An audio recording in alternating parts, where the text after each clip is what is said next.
Hello students. तो आज ये द्विघात समीकरण पर तीसरा वीडियो। और इसके पहले के दो वीडियो में हमने क्या पढ़ा था? सबसे पहले वीडियो में हमने पढ़ा था कि द्विघात समीकरण का मानक रूप कैसे होता है, मानक रूप बना के दिखाया था। और फिर उसके बाद हमने गुणनखंड विधि से उसके गुणनखंड किए। गुणनखंड कैसे किए हमने? कि जैसे कि ये a x square plus b x plus c, ये तो मानक रूप है। और गुणनखंड विधि से हमने इसके क्या दो गुणनखंड निकाले। तो वो दोनों गुणनखंड रैखिक थे, यानी दोनों एक्सपेरिमेंट रैखिक थे। हमें रैखिक समीकरण करना आती है तो हमने और इसको बराबर जीरो के रखा था। ठीक है, ये बराबर जीरो था। तो दो गुणनखंड से हमने क्या निष्कर्ष निकाला कि या तो ये बराबर जीरो होगा या ये बराबर जीरो होगा। तो यहाँ से एक वैल्यू एक्स की यहाँ से मिली थी और एक वैल्यू एक्स की यहाँ से मिली थी। तो हमने ये एक तो मानक रूप और गुणनखंड विधि, ये हमने दो दो टॉपिक पढ़े। फिर उसके बाद हमने श्रीधर आचार्य विधि का फॉर्मूला लिखा था। और वो फॉर्मूला क्या था कि एक्स इज इक्वल टू, यानी अगर हमको इसके मूल निकालने हो तो x बराबर minus B plus minus root over B square minus 4ac/2a। ये वाला फॉर्मूला श्रीधर आचार्य विधि का फॉर्मूला ये था। और इस फॉर्मूला को हमने क्या एक क्वेश्चन भी किया था जिसमें हमने डायरेक्ट वैल्यू पुट करके और एक्स का मान डायरेक्ट निकल जाता है। इसमें गुणनखंड और कुछ किसी मतलब दूसरे तरीकों का यूज नहीं करना पड़ता। इसमें डायरेक्ट इस फॉर्मूले में वैल्यू पुट करने से इस समीकरण के मूल निकल जाते हैं। अब हमें क्या मूलों की प्रकृति ये पढ़ा था। इन मूलों की प्रकृति में क्या था कि हमने इस फॉर्मूले में जो ये root over B square minus 4ac था, इस विविक्तकर का यूज किया था, यानी इस डिस्क्रिमिनेंट का यूज किया था। इसका यूज करने से क्या हुआ था कि हमने तीन कंडीशन मिली थी। उसमें क्या था कि root over B square minus 4ac या तो ये ग्रेटर देन जीरो हो तो हमें दो मूल मिलते थे। और अगर ये बराबर जीरो हो तो दोनों समान मूल मिलते थे, यानी मूल एक मिलता था। दोनों मूल समान होंगे तो दोनों मूल को हम क्या कहेंगे कि एक मूल मिलेंगे। ठीक है, और आपको वास्तविक वर्ड लिखना है दोनों साथ। दो वास्तविक मूल और भिन्न होंगे जब ग्रेटर देन जीरो, और बराबर जीरो हो तो क्या वास्तविक मूल समान होंगे। और अगर ये लेस देन जीरो आता था तो क्या होता था कोई वास्तविक मूल नहीं, यानी उसके मूल काल्पनिक होंगे। तो हम क्या लिखेंगे कोई वास्तविक मूल नहीं, यानी वो इक्वेशन सोल्व नहीं की जा सकती। तो इस विविक्तकर से हम इक्वेशन को सोल्व करने से पहले अगर हम इसको टेस्ट कर लें कि इसमें बी स्क्वायर माइनस फोर इसी की वैल्यू क्या आ रही है, तो अब हम आगे प्रोसीड कर सकते हैं। नहीं तो हम इस इक्वेशन की अगर वैल्यू इस वाले विविक्त कर में मान रखने पर अगर लेस देन जीरो आती है तो हमें सोल्व करने की जरूरत नहीं, क्योंकि उसके मूल होंगे ही नहीं। ठीक है स्टूडेंट, तो यहाँ तक हमने पढ़ा था। और ये तीसरा वीडियो है और हम इसमें कुछ एग्जाम्पल करने वाले थे। तो हम एग्जाम्पल लेंगे स्टार्टिंग से, जिसमें कि आपके सारे बेसिक क्लियर हो जाए और आपका एक तरह से रिवीजन भी हो जाए। तो ये वीडियो बहुत इंपॉर्टेंट है वाला है, तो ध्यान से देखिए, स्किप मत कीजिएगा। ठीक है स्टूडेंट्स, करते हैं आगे क्वेश्चन। तो स्टूडेंट हमारे पास क्वेश्चन है 3x² minus 4√3x plus 4 is equal to 0। यानी एक क्वेश्चन है, इसको हमें गुणनखंड विधि से करना है। आपके सिलेबस में गुणनखंड विधि से ही क्वेश्चन आएंगे, तो हम उसी से करते हैं। 3x² minus 4√3x plus 4। अब ये √3 देखकर आपको लगता है कि बहुत हार्ड क्वेश्चन है, इसके हम ऐसे टुकड़े शायद कर नहीं पाएंगे कि गुणा करने पर 12 आता हो और जोड़ने पर 4√3 आता हो। तो स्टूडेंट्स वो नंबर देखिए क्या हो सकते हैं। अगर हम 4×3 = 12, यानी गुणा करने पर तो 12 आए और जोड़ने पर आए 4√3। ठीक है स्टूडेंट, तो वो नंबर हो सकते हैं अगर हम गुणा करने पर 4√3 आना, यानी 2√3 को अगर हम और 2√3 को गुणा करें तो क्या बनेगा, तो 3 बन जाएगा।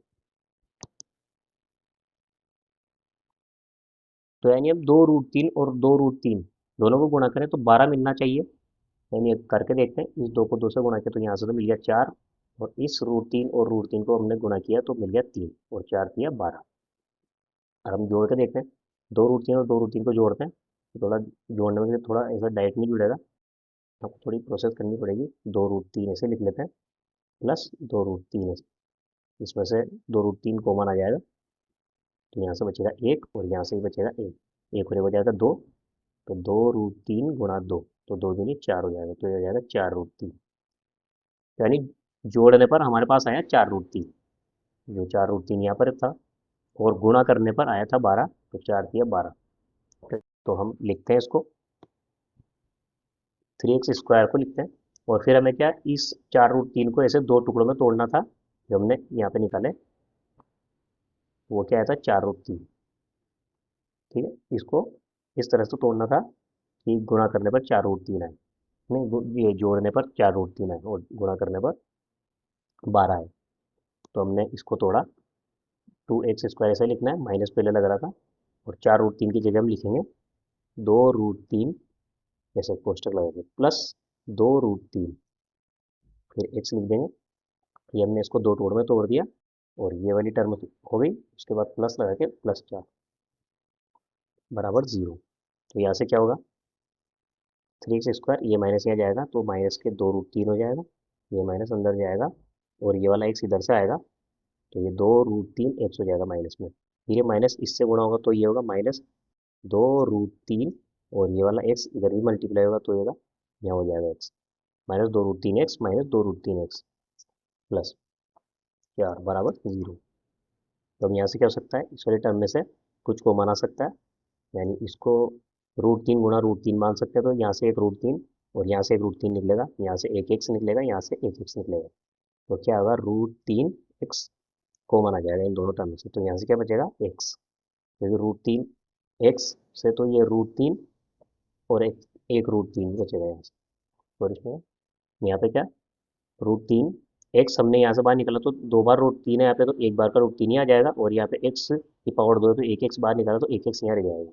उसके बाद माइनस लगाना है, दो √3x निकालना है, नहीं रूट एक्स, √3 और x ये दोनों टर्म तो बाहर निकल गए, यहाँ से ओनली 2 बचा। ठीक है, इसमें ब्रैकेट बंद किया, उसके बाद लगाना है फिर माइनस, और माइनस लगाए तो देखिए कैसे कैसे होगा, यहाँ पे 4 है, यहाँ पे 2 है, तो यहाँ से 2 कॉमन आ सकता है, ओनली 2 ही कॉमन आएगा, बाकी नहीं आ रहा है। तो कोष्टक स्टार्ट करते हैं, यानी यहाँ से 2 निकला तो यहाँ से क्या बचा, √3 और x। अब देखिए स्टूडेंट्स, हमने क्या यहाँ पे माइनस बाहर लिया था, तो यहाँ पे प्लस था, तो यहाँ पे क्या, माइनस के जब 2 बाहर निकला तो यहाँ पे 2, ताकि इसको क्या अंदर जब गुणा करें तो माइनस माइनस प्लस हो जाए, तो ये 4 बने, प्लस के 4 बने। यहाँ पे ये ध्यान रखिएगा कि यहाँ पे साइन की गलती नहीं हो, क्योंकि माइनस अगर हमने बाहर लिया है तो यहाँ पे 2 बचेगा, और यहाँ पे माइनस के 2 आएगा बराबर 0। अब यहाँ से हमको दिखता है कि √3x-2, तो यहाँ पर √3x-2 ये दोनों कॉमन आ रहा है, तो एक बार और लिखते हैं, √3x-2 ये कॉमन निकाला है यहाँ से, बड़ा ब्रैकेट स्टार्ट करते हैं, ये वाली बड़ी टर्म निकली तो ये बच गया यहाँ पर √3x।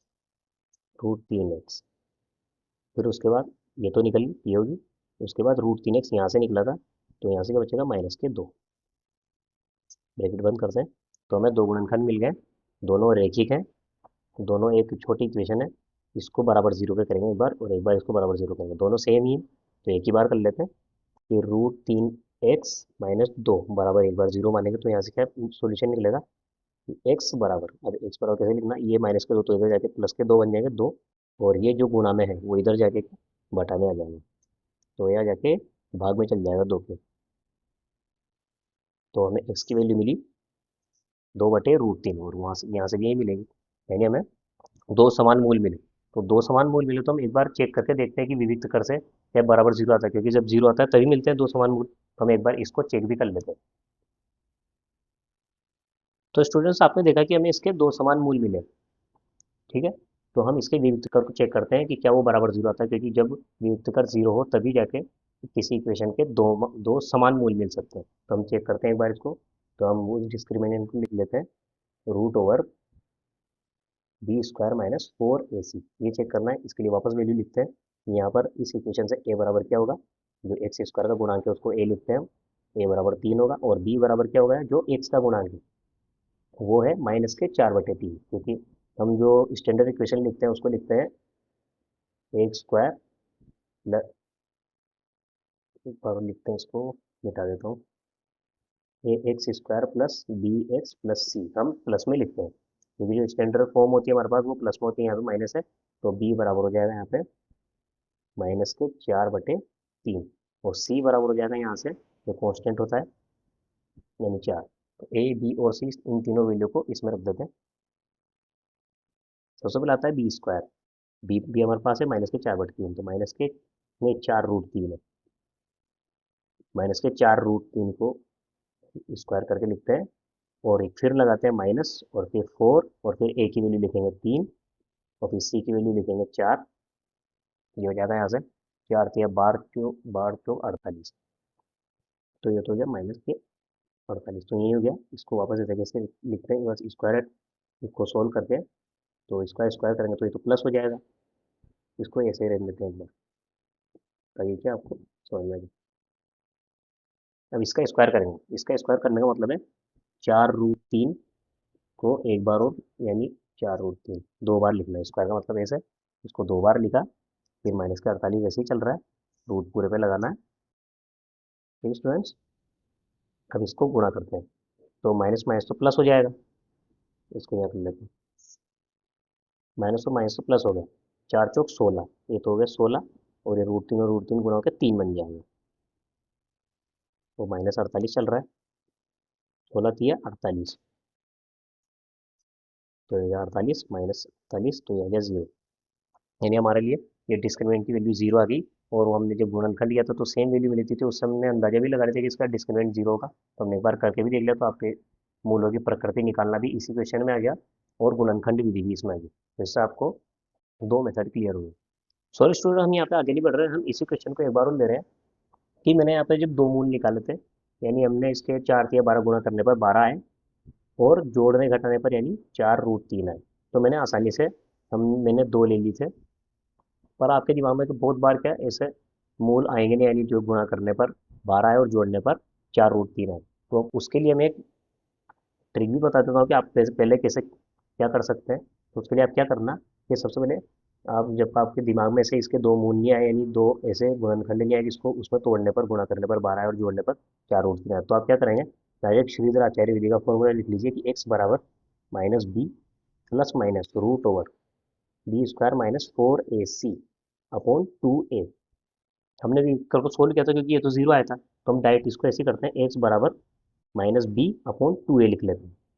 तो आपको कुछ नहीं करना है, सिंपली एक्स एक की एक वैल्यू निकालनी है, तो माइनस का b लिखना है और अपॉन 2a करना है, तो यहाँ से वैल्यू लिख लेते हैं कि b बराबर अपने पास आएगा है -4√3, और a बराबर आएगा 3, जो x² गुणा के, इन दोनों वैल्यू को उठा के यहाँ पुट कर देते हैं, तो माइनस पहले से लगाओ, तो b की वैल्यू लिखनी है 4√3, तो बटे में क्या चल रहा है 2a, तो सोल्व करते हैं, माइनस में प्लस हो जाएगा, तो 4√3 हो जाएगा, और बटे में 2a, ए की वैल्यू में 3 रखनी है, तो यहाँ से एक बार सोल्व कर लेते हैं, 4√3 है और यहाँ पे 2 है, और हम क्या रूट 3 दिख रहा है ऊपर, तो इसको क्या करते हैं, √3 और √3 दो बार गुणा कर ये लिख लेंगे, तो यहाँ से एक √3 गया, और इस 2 से ये 4 घटा 2 बार, तो ऊपर से क्या बचा 2/√3, तो हमारे पास x बराबर क्या आया 2/√3। तो हम क्या करते हैं, गुणनखंड विधि से करना है हमको, तो हम क्या इस 2/3√3 का उपयोग करते हैं, एक शून्य की तरह, हम मैंने शून्य का मेथड बताया भी था, तो यानी ये 2√3 एक ऐसा शून्य है जिसको इसमें रखने पर ये 0 आ जाएगा, तो हम 2√3 का यूज कैसे करते हैं इसमें। तो स्टूडेंट, हमने श्रीधर आचार्य विधि से x बराबर 2/√3 तो निकाल लिया, पर इससे गुणनखंड कैसे होंगे, तो हमने शून्य के टाइम आपको पढ़ाया था कि इससे हम गुणनखंड कैसे कर सकते हैं। तो अगर हमको x बराबर 2/√3 प्राप्त हो, यानी अगर इसको उधर ले जाए तो x माइनस 2/√3 बराबर 0 होगा, यानी एक गुणनखंड इसका x माइनस 2/√3 है, तो हमें उस गुणनखंड को यहाँ स्टार्टिंग में बनाना है, वो कैसे बनाएंगे, देखिए यहाँ पर है 3x², है ना, तो अब हम x कॉमन, जब हम x कॉमन लेंगे तो यहाँ से तो ओनली क्या बचेगा, यहाँ से हमें ऐसी टर्म बनानी कि 3x कॉमन है, तो यहाँ से तो क्या ओनली x बचेगा, तो ये वाला x आ जाएगा हमारे पास, और उसके बाद माइनस के 2√3 बचना चाहिए, तो यानी ऐसी टर्म है जिसमें ओनली x आएगा और 2√3 को हम ऐसे चीज ऐसे ऐसा ऐसा लिख देंगे यहाँ पे, तो हमें क्या करना है, माइनस लगाना है, ठीक है, और ये 3 जब कॉमन लेंगे हम, तो ये 3 पहले से लगाना है ताकि एक 3 यहाँ से कॉमन आए, ठीक है स्टूडेंट। उसके बाद हमें 2/√3 को ऐसे कैसे लिखना है एक्स भी लिखना है। अब देखिए मैंने इतनी सी टर्म लिखने से क्या हुआ कि एक जब हम एक्स कॉमन लेंगे तो एक तो एक्स कॉमन आएगा और एक 3 आएगा, तो यहाँ से तो ओनली एक्स बचेगा, तो वही एक्स ही हमको यहाँ मिलेगा, और यहाँ से बचेगा 2√3, तो हमने एक गुणनखंड यहीं पे बना लिया, और हमने इस इस वाली इसको क्या किया हमने, यहाँ माइनस किया था, माइनस करके लिखा, तो एक बार प्लस करके लिखा। इसको मिटा देता हूँ मैं। तो एक बार क्या प्लस करके लिखते हैं, क्या लिखते हैं कि हमने ये वाली पूरी टर्म यहाँ माइनस की, तो हमने एक बार प्लस करके क्या लिखा, 3 × 2 √3x। तो ऐसा करने से क्या स्टूडेंट्स कि हमने ये वाली टर्म तो ऐसी एज इट इज ऐसी लिख दी, और ये हमने हमारी तरफ से जोड़ी और घटाई। जब हमको हमें हम डिसाइड नहीं कर पा रहे कि वो दो गुणनखंड में कैसे विभाग इसको तोड़ें कि हमें एक गुणनखंड मिले, तो हमने क्या एक्स की वैल्यू सीधे विधि से निकाली, उसमें एक गुणनखंड बनाया, और हमने स्टार्टिंग में एक गुणनखंड मिल गया, इसलिए इसी ये टर्म को माइनस और प्लस किया कि फर्स्ट में ही हमको एक गुणनखंड मिल जाए, तो हमें क्या इसे अरेंज करना है। तो इस वाली टर्म को प्लस और माइनस करने से ये तो जीरो हो जाएगी। तो इस इक्वेशन पे इसका कोई प्रभाव नहीं पड़ेगा, और बाकी काम ऐसे जैसे लिख लेते हैं। फिर माइनस करके 4 √3x यहाँ पर है, और प्लस के 4 है बराबर जीरो है। यहाँ से क्या करते हैं, 3x कॉमन आ जाएगा, तो यहाँ से क्या बचेगा, x माइनस वही हमारे पास जो हमारा मूल आ रहा था, एक मूल निकल जाएगा यहाँ से 3x कॉमन लिया, तो यहाँ से तो x बचेगा, और 3x यहाँ से कॉमन, यानी ये 3 और ये x कॉमन आया, तो बचा 2 √3। अब ये वाला और ये वाला, इसमें भी x है, तो इन दोनों को सोल्व कर लेंगे, ये दोनों को एक ही टर्म बना लेते हैं। तो ये प्लस में और ये माइनस में, यानी इसमें से ये घटाएंगे, तो इसमें से घटाएंगे तो क्या करेंगे हम, ये बटे में √3 है, ओनली √3 कॉमन है, यहाँ से हमने ये लिया कॉमन, तो ये √3 और 3, तो उसके बाद बचेगा 3 × 2 = 6x, तो यहाँ से तो बचेगा 6x माइनस, और ये √3 यहाँ आके गुणा होगा, तो ये बनेगा 3, तो 4×3 = 12, यहाँ से बनेगा 12x, तो प्लस के 4 ऐसे कैसे चल रहा है बराबर जीरो। इसको फिर सोल्व करते हैं एक बार, के में से 12 गया तो क्या बचेगा, -6x, तो प्लस हम यहाँ माइनस लिख देते हैं, -6x, तो यहाँ से बचा बटे में √3 यहाँ पे है, प्लस के 4 बराबर जीरो, और ये आगे वाली टर्म ऐसी कैसी चल रही, 3x, x माइनस 2/√3, उसके बाद ये वाली टर्म स्टार्ट हो जाती है, और फिर +4 बराबर जीरो। यहाँ से क्या होगा, यहाँ से 2 कॉमन आ सकता है, तो 2 कॉमन हमने लिया, ये टर्म ऐसी कैसी चल रही है स्टूडेंट, यहाँ पे माइनस करके लिखते हैं, और इसको आपस कैसे कैसे यहाँ लिखना है, 3x, x माइनस 2/√3, यहाँ से -2 कॉमन आया, तो यहाँ से बचेगा ये 2 में, यहाँ से 2 निकला, तो यहाँ बचेगा 3x, और ये बटे में √3 ऐसा ही चल रहा है, और यहाँ से 2 कॉमन आया, तो क्या बचेगा, प्लस के, नहीं माइनस, यहाँ माइनस बाहर लिया, तो यहाँ पे -2 आएंगे, लेकिन माइनस माइनस प्लस करेंगे, क्योंकि ये -2 अगर अंदर जाए गुणा हो तो प्लस के 4 बनेंगे, और ये -2 अंदर जाए गुणा हो तो ये वाली टर्म बने बराबर जीरो। तो ये इसको थोड़ा और सिंप्लीफाई कर लेते हैं, ये √3 से ये वाला 3, तो यहाँ √3 बन जाएगा, इसको हम इधर लिखते हैं। ये वाली टर्म ऐसी कैसी चल रही है, 3x, और यहाँ पे x माइनस 2/√3, उसके बाद -2, और फिर हम दोनों टर्म को सोल्व किया, यानी इससे ये कटा, तो यहाँ बचे ओन √3। ब्रेक स्टार्ट करते हैं, √3x, ये वाला √3 हट गया, -2 बराबर जीरो। अब ये तो इस फॉर्म में, और ये थोड़ी कुछ ये कुछ सोल्व हो सकती है, ये इस वाले में क्या हम √3 को कॉमन लेंगे, तो यहाँ √3x बन जाएगा ऊपर, और ये -2, और ये 3x ऐसा ही चल रहा है, -2, और यहाँ पे √3x-2। तो देखिए स्टूडेंट्स, √3x-2, √3x-2 कॉमन आ सकता है, तो हम एक बार लिख लेते हैं, √3x-2, ये तो कॉमन आ गया, तो यहाँ से बचा तो 3x/√3। देखिए ये √3 कॉमन नहीं आई, ओनली ऊपर वाली टर्म कॉमन है, तो यहाँ से 3x/√3 बच गया, और ये √3x, और एक ये भी, हाँ ये वाला यहाँ लिख दिया हमने, उसके बाद √3, उसके बाद माइनस, ये वाली कॉमन आ गई, यानी 2 बच गया, तो हमने इसको इधर लिख लिया है। यहाँ से कुछ और सोल्व हो सकता है, ये √3 इससे कटेगा, तो यहाँ पर √3 बच जाएगा, इधर सोल्व कर लेते हैं, इससे ये कटा, तो यहाँ √3 बचेगा, √3x, ये वाला तो कट गया, उसके बाद -2, और ये वाला पहले से चल रहा था, √3x-2, तो ये दोनों गुणनखंड हमको मिल गए हैं, और ये दोनों बराबर भी है, ये हमने उसमें भी निकाला था, तो यहाँ से इसको रेखिक, इस समीकरण को लिखा हमने, इसको एक बार बराबर जीरो किया, तो यहाँ से x का मान क्या आएगा हमारे पास, ये 2 को उधर जाएगा 2, और यहाँ से ये नीचे आएगा, x बराबर 2/3। तो मैं गुण स्टूडेंट्स, ये कैलकुलेशन थोड़ी लंबी पड़ गई, लेकिन मेथड आपको क्या, जब ये तभी अप्लाई करना है जब आपके माइंड में ये नहीं आए कि इसके दो टुकड़े कौन से होंगे, तो आप इस तरह से कर सकते हैं उसको। ठीक है स्टूडेंट, अगला क्वेश्चन पे जाते हैं। तो स्टूडेंट्स, हमने यहाँ एक क्वेश्चन लिया है। इससे पहले जो क्वेश्चन में मैंने जो आपको गुणनखंड बताए थे शून्य निकाल के, तो शून्य के बाद जो मैंने उनको एक टर्म प्लस की थी और माइनस की थी, आपको अगर गुणनखंड करने हैं तो वहाँ से स्टार्ट कीजिए, क्योंकि एग्जाम में आपके एक से शून्य निकालने वाली विधि नहीं है। जो मैंने गुणनखंड जिस तरह से आप भी थोड़ा पीछे जाके देखेंगे, तो उसमें मैंने स्क्वायर के बाद जो टर्म एक बार प्लस की थी एक बार माइनस की थी, आप वहाँ से स्टार्ट कीजिए। ठीक है स्टूडेंट्स, ये बात ध्यान में रखिएगा। उसके बाद हम अगले क्वेश्चन पे है। तो क्या परिमाप 80 मीटर का तथा क्षेत्रफल 400 मीटर स्क्वायर के पार्क को बनाना संभव है? यदि है तो उसकी लंबाई और चौड़ाई ज्ञात कीजिए। यानी हमें ऐसा एक पार्क बनाना है जिसकी जिसका परिमाप यानी उसकी चारों बाउंड्री, उसकी लंबाई है, तो उसके जब हम जोड़ें तो 80 आए, और क्षेत्रफल जब जब उसकी लंबाई और चौड़ाई उसको गुणा करें तो 400 मीटर स्क्वायर है। तो देखते हैं, माना कि पार्क की लंबाई ए है, ठीक है, और चौड़ाई भी है। डायग्राम बनाता हूँ मैं कि लंबाई तो ए मान ली हमने और चौड़ाई बी मान लिया। आप किसी को भी कुछ ही मान सकते हो, उससे फर्क पड़ने वाला नहीं है। आप लंबाई को ए मान या चौड़ाई को ए मान लीजिए, लंबाई को बी मान लीजिए, आपके आंसर में कोई फर्क नहीं पड़ेगा। तो हमने ए मानी और ये चौड़ाई बी होगी। तो हमें क्या करना है कि ए और बी यानी ए प्लस बी बराबर तो 80 है। दोनों का परिमाप ए प्लस बी, ये 2 आता है, क्योंकि दो बार जोड़े ना, एक बार ये ए प्लस ए और प्लस बी को जोड़ने से तो ओनली आधा आया, दो गुना उसका दुगुना कर देंगे तो ये वाला किया जाएगा। तो चारों पाउडर कर देंगे 2 × A + B बराबर तो 80 आए, और ए गुणा बी बराबर आए 400 मीटर स्क्वायर, और ये वाला मीटर में है।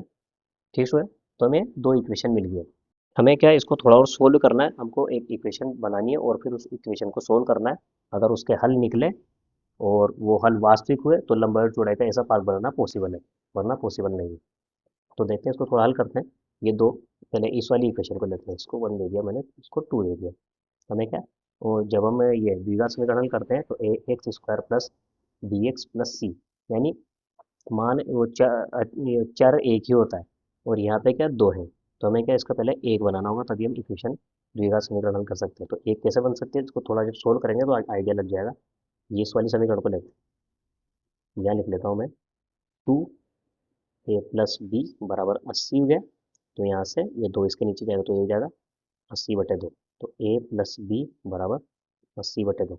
स्टूडेंट्स ध्यान रखिए, यहाँ पे जो गुणा में होता है इक्वेशन के इधर जाके वो भाग में हो जाता है, जो इधर प्लस में होता है वो इधर माइनस में हो जाता है, जो माइनस में होता है वो इधर जाके प्लस हो जाता है, और जो भाग में होता है वो इक्वेशन के इधर जाके गुणा में हो जाता है। तो A + B बराबर 80/2, तो यहाँ आएगा, यहाँ से A + B बराबर आएगा 40। ये हमें इक्वेशन मिली। और यहाँ पे ए गुणा बी बराबर 400। आपको क्या करना है कि इसको ए की फॉर्म में बनाएंगे, या तो ए में निकाल लें या बी में कर लें इसको। तो यहाँ जो बी है इसको हटाना होगा, इसको हटाने के लिए हम इस इक्वेशन का यूज़ करेंगे।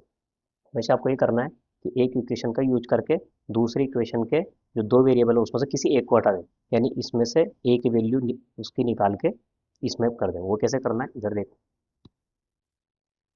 तो A + B बराबर 40 जो मिला हमने ऐसे कैसे लिख दिया। तो यहाँ से क्या, बी बराबर हम क्या रख सकते हैं, इस ए को अगर हम इधर ले जाएं तो हो जाएगा 40 माइनस ए, बी बराबर। तो हमें क्या करना है, अभी बी बराबर 40 माइनस ए निकला है, इसको दूसरी इक्वेशन में रखना है। तो ए गुणा बी बराबर 400 आ रही है हमारे पास। तो इसको एक बार और लिखते हैं, ए गुणा बी बराबर आ रहा है हमारे पास 400। और हमने बी की वैल्यू ये फर्स्ट वाली इक्वेशन से निकाल ही ली है, तो हम उस वैल्यू को उठा के दूसरी वाली में रखना है, क्योंकि इस बी को हटाना है हमें यहाँ से। तो बी की वैल्यू हमने यहाँ से निकाली, 40 माइनस ए आएगी, ये तो पहले से है, और बी की जगह हम लिखेंगे 40 माइनस ए बराबर 400। तो हमारे पास तीसरी इक्वेशन ऐसी मिल गई हमको, जो कि इसमें सभी पद एक ही अचर में है, एक ही चर में है, यानी हमें ए ही मिलेगा। हमें ए की वैल्यू निकाल के, ए की वैल्यू जब निकल जाए तो उसको 40 माइनस में यहाँ ए रख देंगे, तो उससे बी की भी निकल जाएगी। तो हमें किसी एक ही की वैल्यू के लिए समीकरण बनाना है, ताकि हम उसको दूसरे में रख के सोल्व कर ले, दोनों की निकल जाएगी। और दोनों को लेकर हम सोल्व करेंगे। तो एक की वैल्यू जैसे हमने इस वाली से निकाली तो उसको उठा के दूसरे में रखना है। जैसे आपको ये A + B बराबर, ये सब बी बराबर 40 माइनस ए मिल जाए तो वापस इसी में रखना है। इसी में रखोगे तो जीरो बराबर जीरो है भी, ऐसे मतलब सारी टर्म कट जाएगी, तो बराबर के इधर जितना होगा उतना इधर बच जाए। ठीक है स्टूडेंट्स, उसको हमेशा जब पहली इस इक्वेशन से कोई भी वैल्यू मिले तो उसको हमेशा दूसरे में रखनी है। अगर दूसरी सोल्व करो तो दूसरे से जो मिले उसको पहली में रखना है। यहाँ से सोल्व करते हैं इसको कुछ, तो ये ए अंदर जाएगा तो 40 से गुणा होगा, तो ये हो जाएगा 40, 40 गलत लिख रहा हूँ मैं, ये हो जाएगा 40 गुणा ए। फिर ये इधर अंदर जाएगा तो ये माइनस ए पहले से इस ए से गुणा होगा तो ये होगा ए स्क्वायर और बराबर में 400 है। तो इक्वेशन को, इस पूरे टर्म को इधर ले आते हैं ताकि क्या ये जो माइनस में आ रहा है ए स्क्वायर ये प्लस में हो जाए। तो ये तो हो जाएगा ए स्क्वायर, ये इधर प्लस में गया है, ये 400 इधर से पहले से था और ये वाला माइनस में हो जाएगा, तो माइनस के 40 ए और ये 400 प्लस में बराबर 0। तो जब इसको इधर ले गए तो ये तो बना ए स्क्वायर, जब इसको इधर ले गए तो ये बना माइनस के 40 ए और ये 400 इधर ही था तो प्लस के 400 बराबर 0। तो ये हमको द्विघात इक्वेशन मिल गया। तो द्विघात समीकरण हमको मिल गया। इसको नाम दीजिए तो ठीक, नहीं दीजिए तो कोई बात नहीं, हमें इसको सोल्व करना है तो इसको एक बार और लिख लेते हैं ऊपर। तो स्टूडेंट्स हमने द्विघात समीकरण को यहाँ लिख लिया है। अब उसमें सबसे पहले पूछा, अब जब इसको सोल्व करते हैं तो सोल्व करने से सबसे पहले हमें देखना पड़ेगा कि इसको सोल्व करना पॉसिबल भी है कि नहीं, क्योंकि अगर पॉसिबल नहीं है तो हम मतलब फालतू में एफर्ट लगाएंगे और कोई काम नहीं आएगा। तो उससे पहले हम इसको चेक कर लेते हैं कि इसके सॉल्यूशन है भी कि नहीं है। तो चेक करने के लिए हम क्या करते हैं, विविक्त कर का उपयोग करते हैं। कोई इसमें पूछा भी है कि बनाना संभव है कि नहीं है, तो पहले देख लेते हैं संभव है भी कि नहीं है इसको सोल्व करना। तो इसके लिए विविक्त कर का यूज करते हैं, एक बार और लिखते हैं विविक्त कर को, बी स्क्वायर माइनस 4ac, ये बराबर 0 आएगा या ग्रेटर देन 0 आना चाहिए, लेस देन 0 नहीं आएगा, लेस देन 0 का तो पॉसिबल ही नहीं है। तो इसको लिखते हैं। तो स्टूडेंट्स हम यहाँ से लिख लेते हैं ए बी और सी की वैल्यू क्या आएगी। तो हम जब यहाँ देखते हैं कि यहाँ पे ए आ रहा है तो हम ऐसे ही करते हैं, कन्फ्यूजन नहीं हो इसके लिए हम इसको दूसरे रूप में चेंज करते हैं, हम ए को एक्स से कर देते हैं, या एक्स मान लेंगे, x square minus 40x plus 400। जब आंसर आ जाएगा तो उसको ए मान लेना, क्योंकि यहाँ पे और बी में कन्फ्यूजन हो जाएगा। तो आप एक्स कर लीजिए, तो जहाँ जहाँ भी ए है वहाँ पे एक्स लिख लेंगे। ये एक्स स्क्वायर हो गया, ये 40x हो गया और ये 400 हो गया। हमने गलती है कि यहाँ पे ए और बी मान लिया था इसके डायमेंशन को, आप एक्स मान के कर लीजिएगा तो यहाँ पे अपना एक्स बन जाएगा, फिर आप यहाँ पे एक्स कर लीजिए। तो यहाँ पे क्या होगा, ए और बी की वैल्यू हम निकालते हैं। जो एक्स स्क्वायर का गुणांक है उसको ए बोलते हैं, तो एक्स स्क्वायर का गुणांक है 1 है, तो ए बराबर हो गया 1। बी बराबर आता है एक्स का गुणांक, बी बराबर आएगा -40 है यहाँ पे, तो बी बराबर आएगा -40, तो सी बराबर 400 है। सोल्व करते हैं इसको, इसमें रखेंगे बी स्क्वायर है तो -40 का स्क्वायर माइनस 4 गुणा ए है 1 और सी है हमारे पास 400। ठीक स्टूडेंट, और रूट लगाना है पूरे पर। इसको सोल्व करेंगे तो आएगा 40 का आएगा 1600, माइनस माइनस प्लस हो जाएगा, माइनस 4 चौक 16, ये भी 1600 आया, तो यही नहीं आ गया 0। अब इससे क्या क्या निष्कर्ष निकलता है कि बी स्क्वायर माइनस 4ac बराबर 0 आया, यानी इसका हल तो पॉसिबल है मगर हल हमको एक ही मिलेगा, क्योंकि कंडीशन क्या थी, दो समान मूल्य मिलेंगे, दो समान ही मिलेगा, यानी जो आपको एक्स की वैल्यू यहाँ से निकलेगी, दो वैल्यू, वो दोनों वैल्यू समान होगी। अब वो निकालने के लिए हम क्या करते हैं, गुणनखंड विधि का उपयोग करते हैं। यहाँ से करते हैं इसको स्टार्ट। हमें ऐसी संख्या सोचनी है जो गुणा करने पर 400 आए और जोड़ने पर 40 आए। तो वो संख्या हो सकती है, अगर हम 20 और 20 को गुणा करें तो 20 20 हो जाएगा 400, और 20 को जोड़ें तो क्या आ जाएगा, 20 और 20 40। तो हमें ये दोनों कंडीशन सेटिस्फाई कर रही है, गुणा करने पर 400 आ रहा है और जोड़ने पर या घटाने पर 40 आना चाहिए, या 40 आ रहा है। माइनस तो इक्वेशन में ऐसे वैसे चल जाएगा, जी अगर -40 लाना होता तो इसको माइनस कर देते, इसको माइनस कर देते, उससे कोई फर्क नहीं पड़ता, आप पॉजिटिव टर्म लेके काम कर लीजिए। 20 और 20 40 होंगे, ये आ गया, यानी 20, हमें 40x को 20x और 20x में तोड़ना होगा और माइनस को बाहर ही रखेंगे। ठीक है स्टूडेंट, इसको मिटाता हूँ, यहाँ करते हैं। तो रीअरेंज करना स्टार्ट करते हैं, एक्स स्क्वायर है यहाँ पे, माइनस पहले बाहर ले लेते हैं और इसको तोड़ते हैं, 20x प्लस 20x में बड़ा ब्रेक ले रहा है प्लस 400 बराबर 0। अब ये माइनस अंदर जाके इसको माइनस करेगा और इसको माइनस करेगा, ये एक्स स्क्वायर, ये माइनस गुणा होगा तो ये हो जाएगा 20x और ये माइनस यहाँ गुणा होगा तो ये भी माइनस हो जाएगा 20x प्लस 400।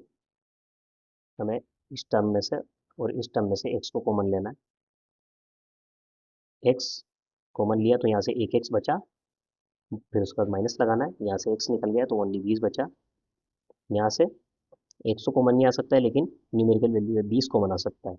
तो माइनस के 20 कॉमन लिए हमने, माइनस के 20 कॉमन लिए, ध्यान दीजिए। तो यहाँ से बचेगा x, और यहाँ से माइनस निकला तो एक माइनस बच गया, क्योंकि माइनस माइनस प्लस होता है। तो यहाँ से माइनस के आएगा 20, क्योंकि 420 का भाग दें तो 20 आएगा। इसमें अगर 20 निकल जाए 400 बटा 20 कर लेंगे, अगर 20 निकला है तो बटा में आएगा, तो यहाँ से बचेगा 20। और इस माइनस को इधर माइनस से करने पर प्लस भी आ जाएगा, तो सेटिस्फाई कर रहा है, और बराबर में जीरो चल रहा है दोनों तरफ। एक्स माइनस बीस कॉमन लेंगे, तो यहाँ से बचेगा ओनली एक्स, और यहाँ से ये वाला निकल गया तो ये बचेगा माइनस के 20 बराबर जीरो। आपने देखा दोनों गुणनखंड समान दिख रहे हैं, नहीं वैल्यू इससे सोल्व करो चाहे इससे सोल्व करो दोनों बराबर ही आएगी और सेम आएगी। तो एक ले लेते हैं, यानी या तो ये बराबर जीरो या ये बराबर जीरो। अगर ये जीरो है तो एक्स माइनस बीस अगर जीरो है तो यहाँ से एक्स की वैल्यू क्या आएगी, इस 20 को उधर ले जाएंगे तो प्लस हो जाएगा, एक्स बराबर 20 आएगा।